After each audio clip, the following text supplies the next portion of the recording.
ఓం శ్రీ సాయిరామ్.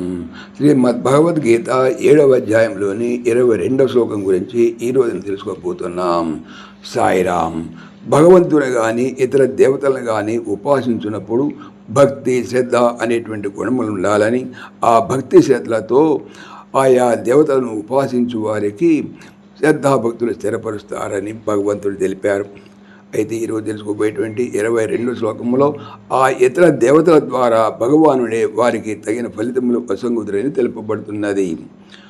సతయా శ్రద్ధయా యుక్తస్య స్యారాధనమీహతే లభతే చ తః కామాన్ మయైవ విహితాన్ హితాన్. సహా అతడు అనగా పైన తెలుపబడినటువంటి కామ్యభక్తుడు తయా శ్రద్ధయా అట్టి శ్రద్ధతో యుక్త కూడుకొనిన వాడై తస్య ఆ దేవత యొక్క ఆరాధనం పూజను ఈహతే చేయుచున్నాడు.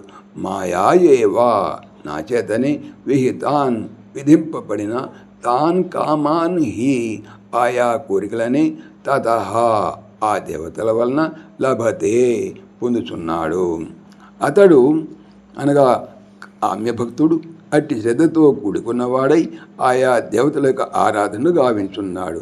మరియు నాచే విధింపబడిన ఆయా ఇష్టఫలములను ఆయా దేవతల ద్వారా పొందుతున్నాడు. ఆ ప్రకారంగా భగవంతునితే స్థిరపరచబడినటువంటి శ్రద్ధతో కూడుకున్నటువంటి వాడై ఆ భక్తుడు ఆయా దేవతలను ఆరాధించుచు తత్ఫలితముగా వారి నుండి తన ఇష్టఫలములను పొందుతున్నాడు. అట్లా దేవతల నుండి అతడు తన అభీష్ట ఫలములను పడిసినప్పటికీ అయ్యవై భగవంతునిచే నిర్దేశింపబడినవేగును. కాబట్టి వాస్తవముగా భగవంతుని నుండి అతనికి లభించినవగును. సాయిరామ్. జై శ్రీకృష్ణ. ఈ ఛానల్ సంబంధించిన పూర్తి వివరణ డిస్క్రిప్షన్లో చూడవచ్చును. జై శ్రీకృష్ణ. ఓం దేవకీ నందనాయ విద్మహే వాసుదేవాయ ధీమహి తన్నః కృష్ణ ప్రచోదయాత్.